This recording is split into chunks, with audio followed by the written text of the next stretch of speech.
Good evening, everybody, and welcome to Ohio Sports Talks presents the Maxon Report. We have a special guest on tonight, quarterback for Lakota East. Big time accolades, sophomore class of 2028 coming up. Welcome to the program, sir. How are you doing this evening? I'm great. How are you? Not too bad, Mr.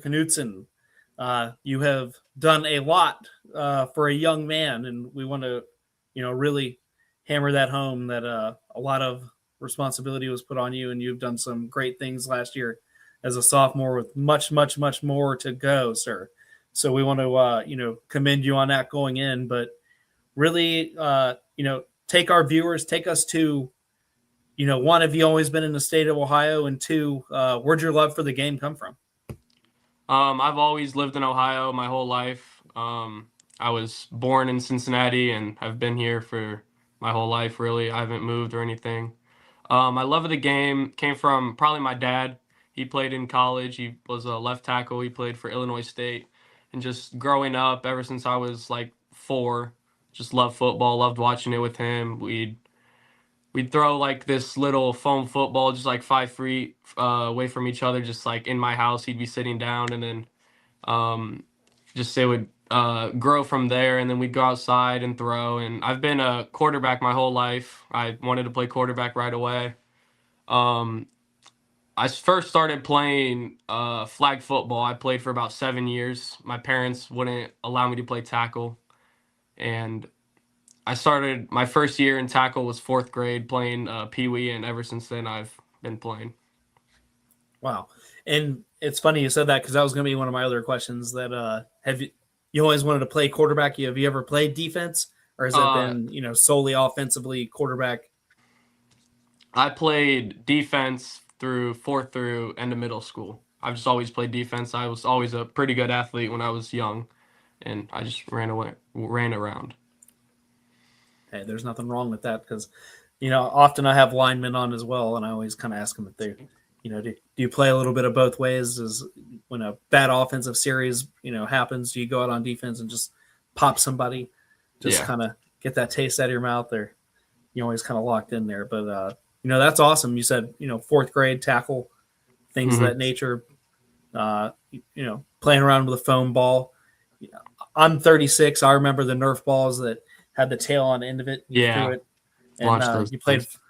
Yes, you played 500 pickup, and you heard the whistle on it. It had the little, so you knew it was, going to make an impact. I didn't know if those things were still popular in your age group. I have a 16-year-old, and she knew nothing about it until I introduced her to it last year. So it was fun, but kind of take me through that. So you go through your 4th grade year, you go to 6th grade. Does 6th grade kind of is it separated? Because I came from Miamisburg, and 6th grade was kind of its own thing, and then middle school was different. Is that kind of the same way for you over in Lakota? For Lakota, where 3rd through 6th grade is like elementary school, like preschool and like pre-middle school, and then our middle school is from 7th to 8th grade. We have we have our own separate freshman building, and then sophomores through seniors are in the big high school, one of the two. That's awesome. So when you get to middle school, kind of take me through that. Your 7th grade year, you're an established quarterback. What's that like? What's that jump like from kind of that Pee Wee level to, okay, now I'm kind of under the school banner, and things are kind of locking in and getting more serious? Yeah, it was different because like our Pee Wee team, there's obviously 2 big Lakota schools, and there's like 4 different middle schools. So our Pee Wee team was one big team, and then we all like kind of split apart. And so like with middle school, you always have those new kids who come and play football. So it was a lot different because our Pee Wee team was really competitive and we took it seriously. But like it was just a bigger jump as far as like everyone got bigger and people got faster and everything. But it was kind of like it was like a downgrade in like how much like we practiced, and we had a lot less games. In middle school, we only played 8 games every year, but it was for sure the intensity got up. And it was fun. It was a good time. definitely, schedule changes and that kind of thing in there. But you go into your 8th grade year, the clock strikes 0. You go into your freshman year, and what's that like? Was because I don't, and that's on my own fault. I don't know how long Coach Kitten has been with the program, but you going into your freshman year, what was that like? Kind of establishing that culture and kind of getting into high school. I started like working with Kitten and them. They like do quarterback training and everything. Their first year was when I was going into 8th grade. So that summer I'd always go up to football, like the practices, and I'd kind of like practice with them. I'd do like individual drills, and I wouldn't participate in team and everything, but I'd watch and like take it all in. So for me it was less of a jump from 8th grade to freshman, just because like I knew how it was. I've been around like the varsity and the high school level. So, and there's a huge difference between freshman and like the high school and varsity compared to like 8th grade to freshman. So for me, it wasn't as big of a jump, but like I was ahead of a lot of other kids. And like there was a big difference in between me and like other people, just like the intensity and how much everything changed. And how'd you guys end up doing your freshman year? What was what was the most victorious game, and what game do you think you learned a lot from?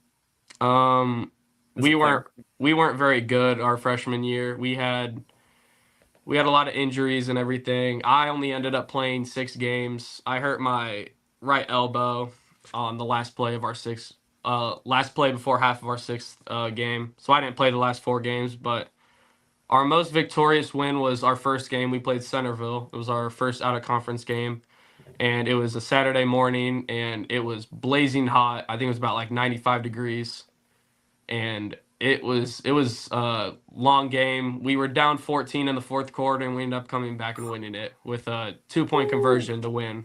So that was definitely the best game. And our probably my worst game was the game I got hurt in my last game. We played Middletown, and I guess we all came in with a little thought that we were gonna roll through them. We ended up losing. So yeah. That happens in the world of sports. Yep. To nobody's fault, but that winning that on a 2-point conversion. Let's highlight that for a minute. That's big. That's exciting. Yep. I can tell you, as a coach's perspective and as a former player, that nothing feels better. You always want a cruise win sometimes when it's in the bag. You get your secondary guys in, but the games that you have to dig out and you got to dig deep. Yeah, for sure. Those wins are the most satisfying, because it's like your warrior feeling coming off the field. There's not a lot of things in life that'll replicate it. Yeah. But that ends. You unfortunately you had that shoulder injury. What's that rehab like? Especially going into your sophomore season, the JV squad /or varsity, which you ended up on varsity. Mm-hmm. But going into that locker room, going into that situation, kind of for student athletes that are kind of watching this, what does it take? What is that rehab situation like? So for me, I was kind of lucky. Like it happened mid-season, so it wasn't the last game, and I'd missed a lot of the off season. But I was able to get back. I think right after our high school got eliminated in the playoffs. So that whole 2-month span, I'd have to wake up 3 days a week in the morning at I think 6 a.m. because our school started at around 7 at 6 a.m. and I'd go to Mobility Fit. This is where all of the football guys go to get rehab and everything. And I do stretches, different weightlifting, stretch out my arm, and I'd get needling and stuff in it to make it feel better. And it took about 5 to 6 weeks, and it was a lot better. So. And just that extra layer of dedication. And, I stress all the time to my athletes, my kids, and, other athletes around the areas that, just because you're injured doesn't mean you don't show up. Whether you're just walking through, encouraging players, hitting that athletic training room, doing what you need to do to stabilize it, and really, building off that and going on. into the future. It means a lot to your teammates, means a lot to your coaching staff, especially because that's something they always remember, whether you're the starting quarterback or just some third string guy. And I tell them all the same thing. Rehab goes a long way in showing up. Spreads echoes across that room. Yeah. And so you kind of get the rehab picture. You're rocking, you're rolling. You said about 6 weeks. When you're able to throw again, and those decisions are being made about your starting position wise, when were you kind of thrown into that where you kind of got wind that, hey, I'm going to lead this varsity squad?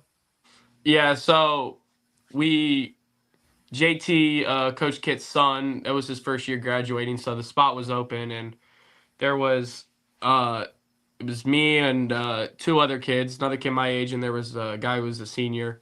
And the whole off season up until like the very end of 7-on-7, it was me and the senior competing for the job. The other one was in baseball season, so he couldn't really come to everything. But really, like, we did a state tournament 7-on-7. We ended up winning the whole thing, and it was like the bracket play of that tournament is when I took over and took all the reps, and we ended up winning and beating Avon in the finals. So, wow, that's awesome. And where was that played at? it was in Columbus. I couldn't tell you the exact field Gotcha. or college or high school.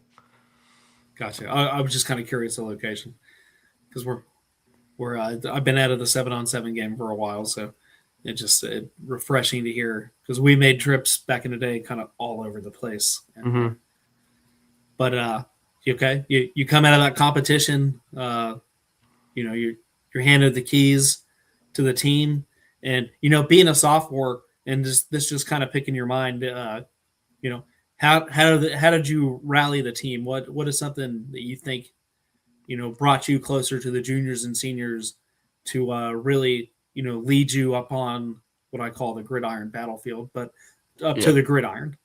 Well, I was really good friends with them. Like, when I was in 8th grade, that was all their sophomore year too. So they were all like new to Coach Kit and everything, and I got close with them then. So I had like relationships built with all of them like before I came up to high school and varsity.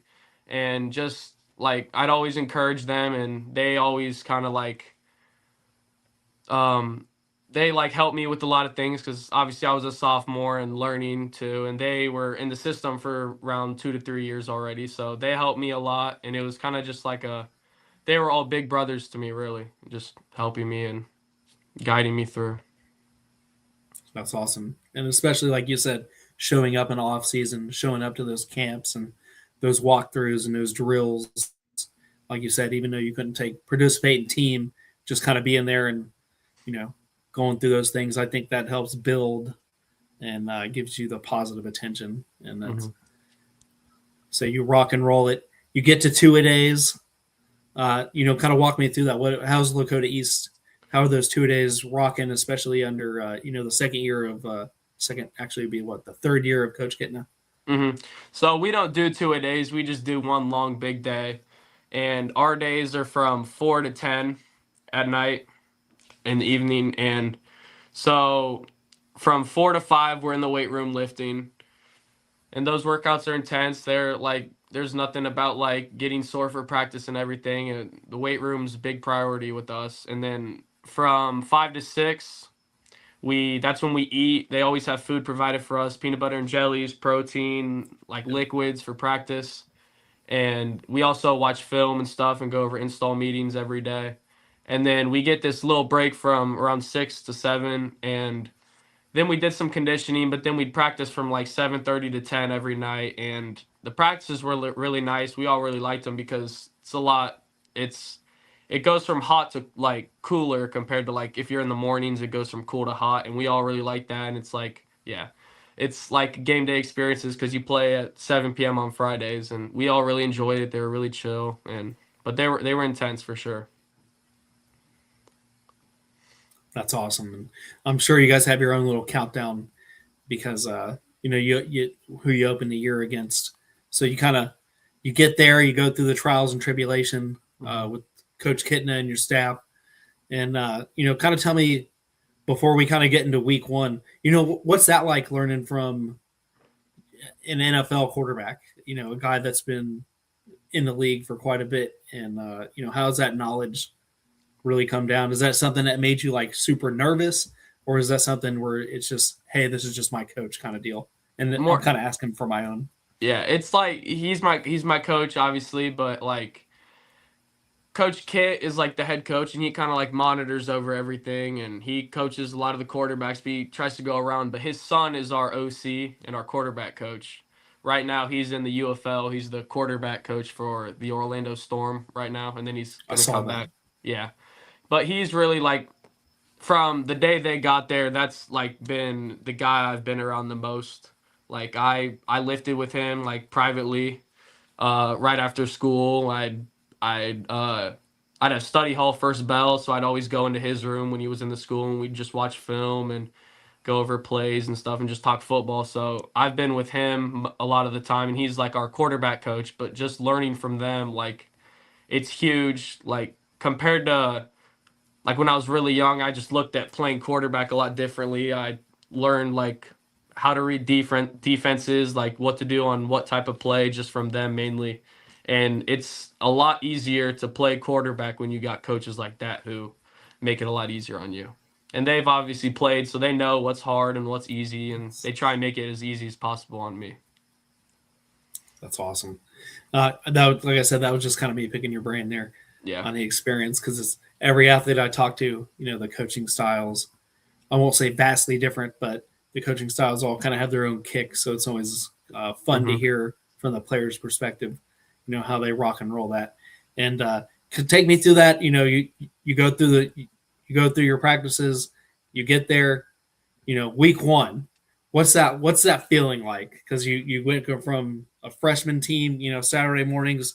Now you're on the bright lights, everything that we dream of, when we're in Pee Wee and when we're in middle school, because we go to all the games and we admire all the guys in front of us.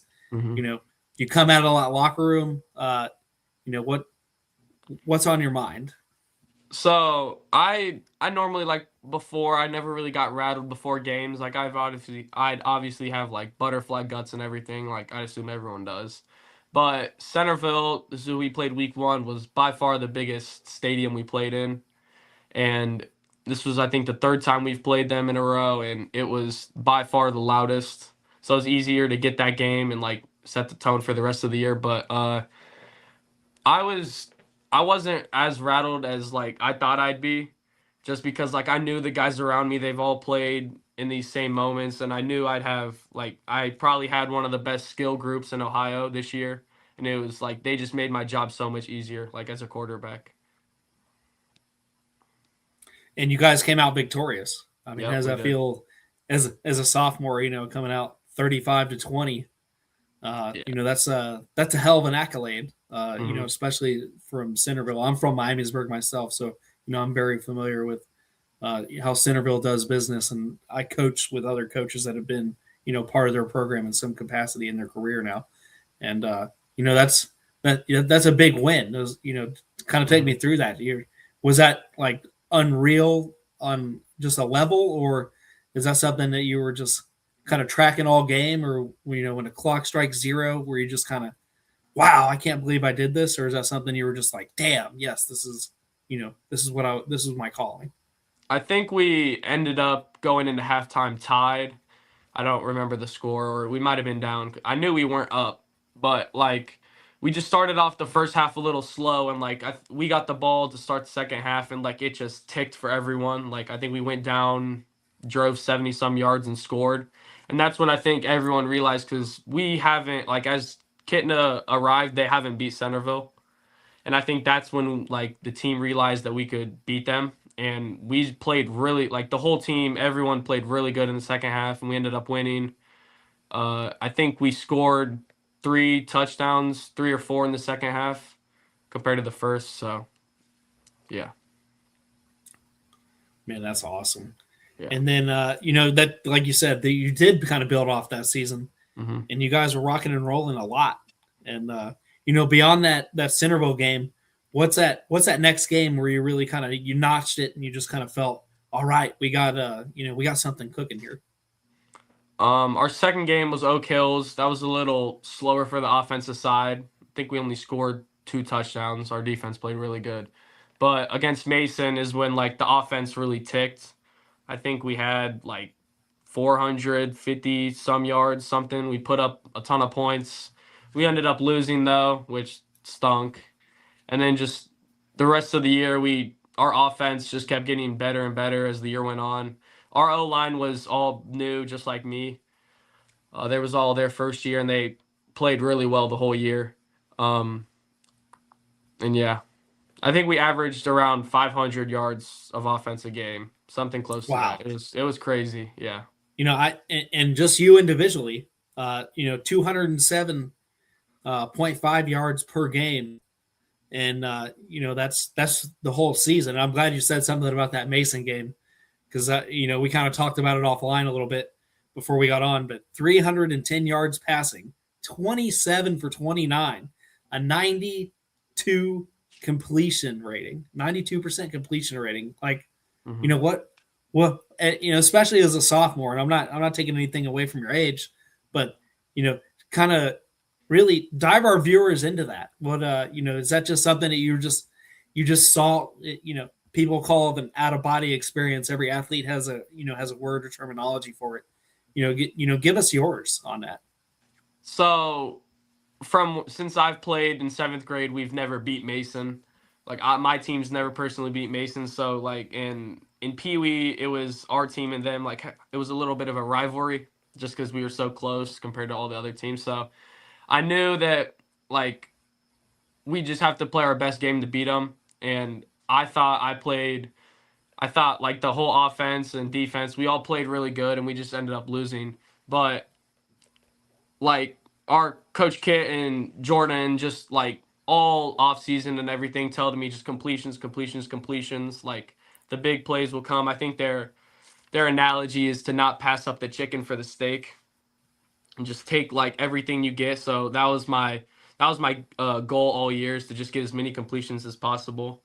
And like I think through the first 3 weeks I had like an 80% completion percentage, and just that game I got the ball to the guys and they ended up making a bunch of big plays out of it and running. Yeah. Yeah, I mean, even for the year, you had a 106 quarterback rating for the Mm-hmm. season. That's not just an individual performance. That, like you said, that is that is an outstanding team effort. That's your Yeah. blockers, your receivers, your tight ends, your running backs. That's everybody's clicking on that, and that's just more to come. Like I said, so young, and I only highlight your age because, man, that wall is, really the sky is the limit. Is cliche as that is in the world of Mm-hmm. sports. That's amazing, and you guys get to the playoffs, and you notch that. You notch that playoff win against Oak Hills. So your first playoff experience, what's that like when you go through the trials and tribulation of a long season? 7-3 in the regular season, 8-4 after the playoffs. You get there. What's that like? Is that just a different mindset? Is that something that kind of kept you on edge, or what got you through that? I know I just threw a lot at you, but Yeah. No. So we all just took it like as another game. Obviously, we knew that obviously you lose, you go home. But one thing that like I thought was really funny is the week before we played our rival West, and it was at East, and it was like the most packed game I ever played at, and it was just so loud. There were so many people there. And then when we played Oak Hills, it was just completely different because we played them on Halloween. So the stadium yes. was just like you could hear everything. Like with the West game, you couldn't hear anything, but like when we played Oak Hills, like you could hear like literally everything, every convo, just on the sideline. And but that game, we played them the first time. It was the second game of the year, and it was a low scoring game, lots of defense, but we knew what we had to do. We knew what we messed up the first time we played them. We fixed it all. We added new stuff to beat what they ran, and we ended up scoring around 50 some points. I think we scored a Yes. ton. Yeah, it was our highest scoring game of the year, and we just kept running up the score, and we ended up coming out winning. And those are and I kind of touched on it earlier in the program.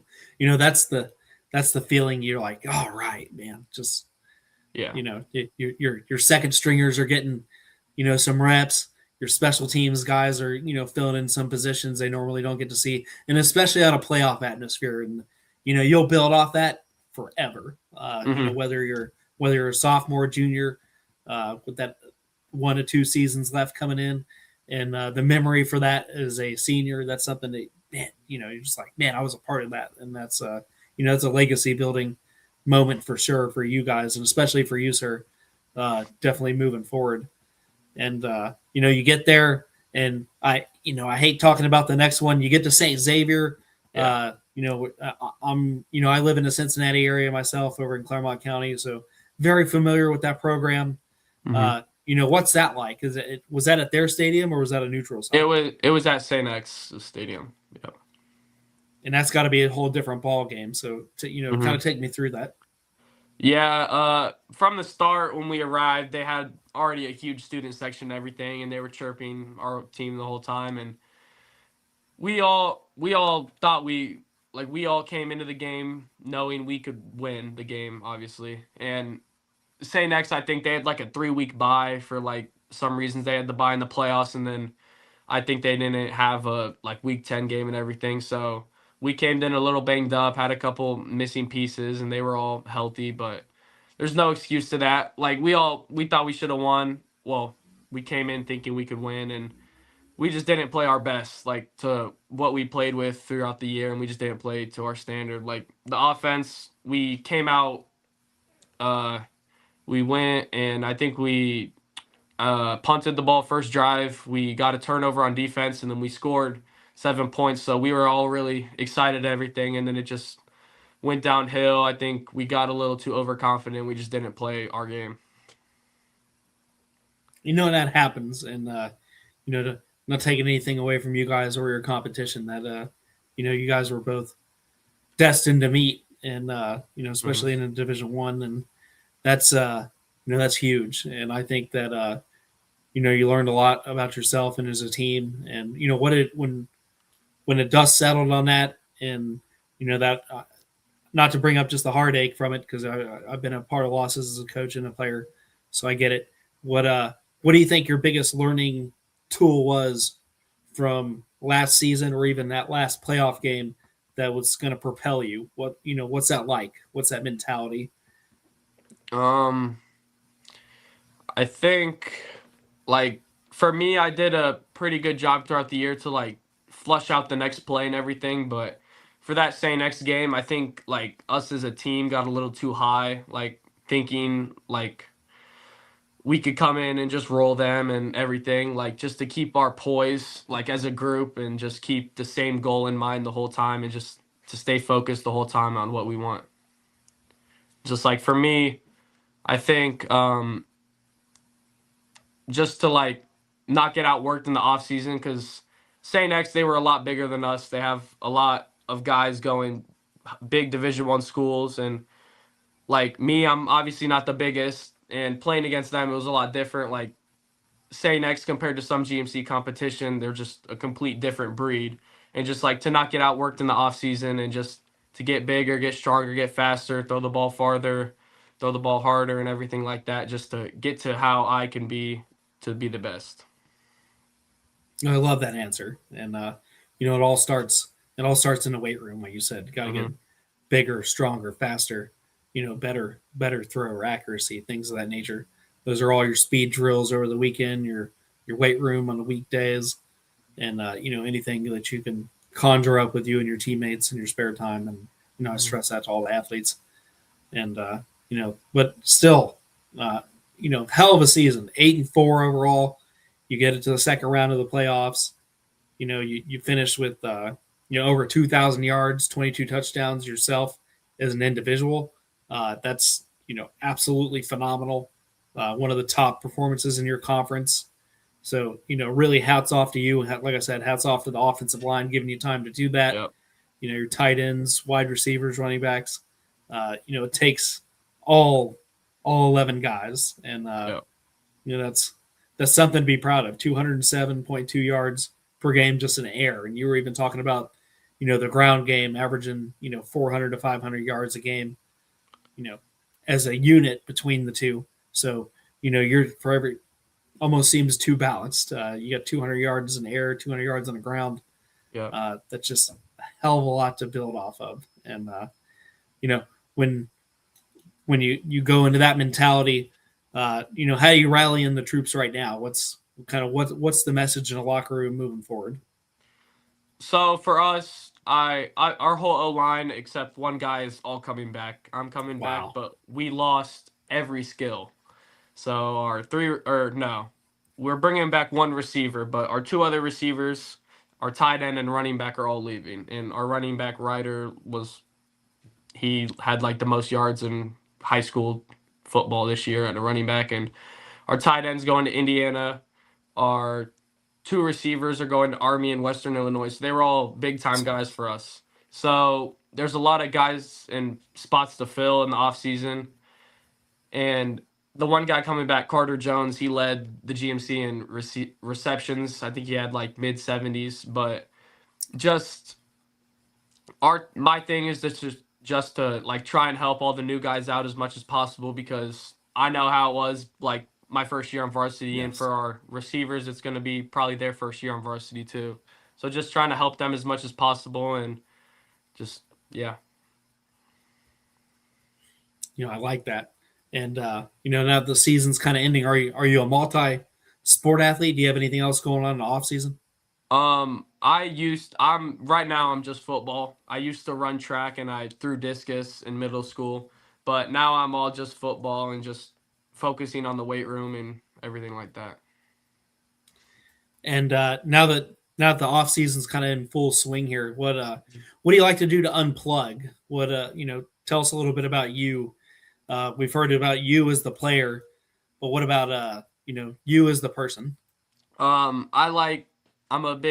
I play a lot of video games. I just like mainly a bunch of the sport games, college football, MLB, and Yes. just stuff like that. I love just going places with my friends. A lot of the times we watch sports together. I'm really into college basketball and everything, so just like kind of just laying around, chilling, just around the house. One of my big hobbies are like puzzles and everything.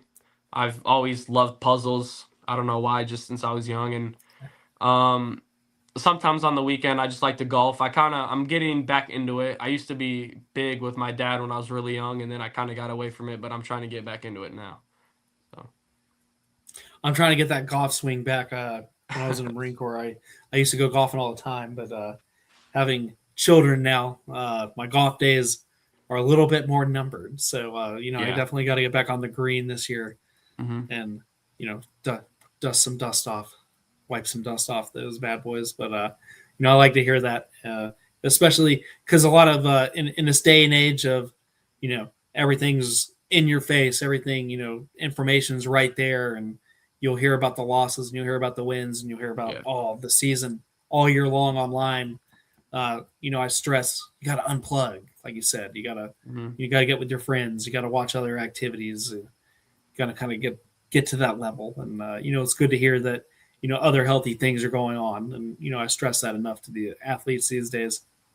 And speaking of that too, I know you're only a sophomore, but in this day and age, I always kind of like to pick your brain a little bit. How's the recruiting like? Especially in today's world with huddle and online and communications and things like that. So like I obviously use Twitter and everything and reach out to as many coaches as possible. Right now for me, I'm not really like supposed to fully be in contact with coaches and everything, like having their phone numbers and I don't everything. want to get you in trouble or anything. Yeah, no, yeah. So I can reach out to them and everything, but for me, I'm going to a lot of like camps in the summer, obviously, a bunch of college camps. This past weekend I was at Bowling Green to watch their spring practice and junior day. A couple weekends before I was at UC, so just a couple like local visits and everything before I can really like get into contact with them, but I'm going to a lot of camps over the summer just to get out there and everything. Do you have a camp circled where you're just kind of like it's a childhood dream or anything like that you grew up like, man, I can't wait to get there? Yeah, I got two. So my team is Iowa, like from the back there.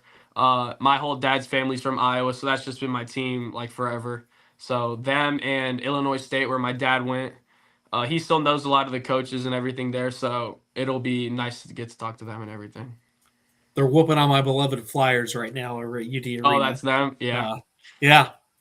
So that's funny you said Illinois State, but yeah, no, small world. But that's awesome, brother. And kind of put it in, and kind of giving the mic to you. Is there anything that our viewers should know, coaches should know, before I get to my final serious question about you that I may have missed, or anything that you want to kind of circle back to? Like obviously I know I'm not the biggest like compared to all these other guys, but like I always say to myself to not get outworked by anyone. Like that's my thing, because like obviously size isn't like outstanding and everything and like really flashy, but like I just try and put in as much work as possible to like get up to those guys and everything. And I think like how I play like as a quarterback like shows that and everything, just how much I work, and I'm always trying to get better and better to be like with everyone else, everything. Well said. Well said. We had about 2 months ago we had the runner up to Mr. Ohio on, and he's going to Air Force Academy, and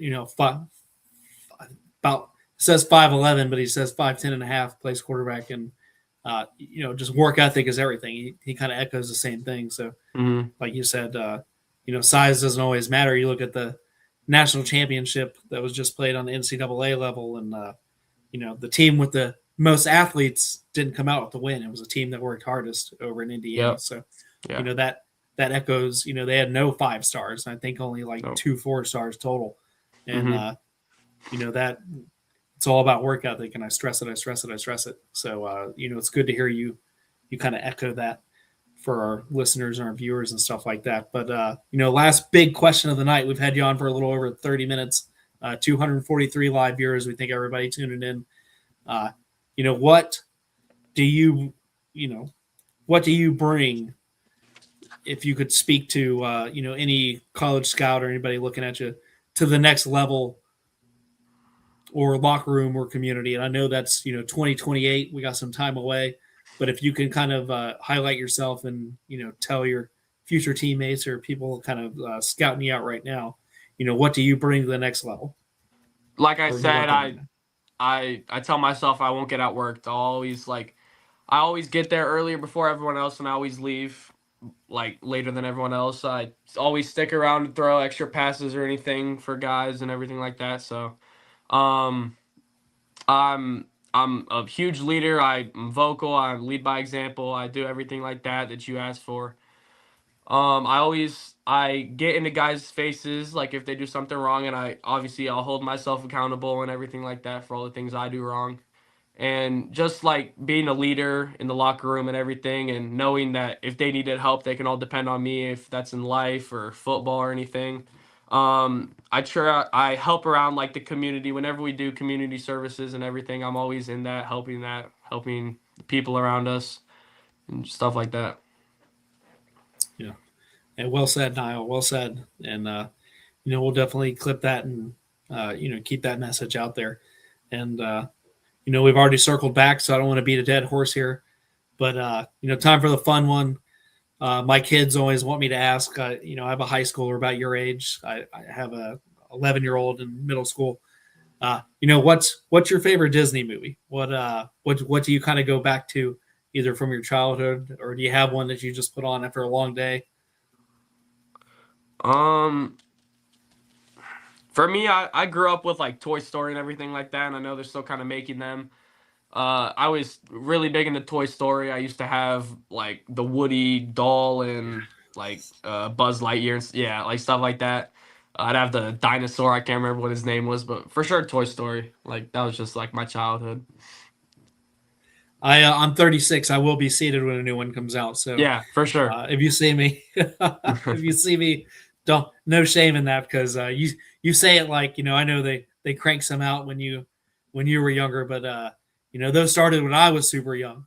So it's crazy to see the longevity of certain franchises, and that's one of them. But yeah, sir, we loved having you on. I would love to have you again on a program if you enjoyed it, especially coming off next season. And we'll track you guys. We'll definitely post stats. I love any updates. Talk to your teammates. Anything else that you'd like to bring onto the program, and be watching your career with great interest. And I wish the best for you, and your team. It's going to be exciting, man. Like I said, 8-4. Over a 106 quarterback rating, 22 plus touchdowns, 2,000 plus yards. You got a great career ahead of you, young man. We appreciate your time. And, anything you want to say before we sign off tonight to your community, your staff, or your players? No, just thank you very much for having me on tonight. We enjoyed every minute, man. And can't wait to have you back on. This has been the Maxon Report. God bless everybody out there, and we'll see you again. Thank you.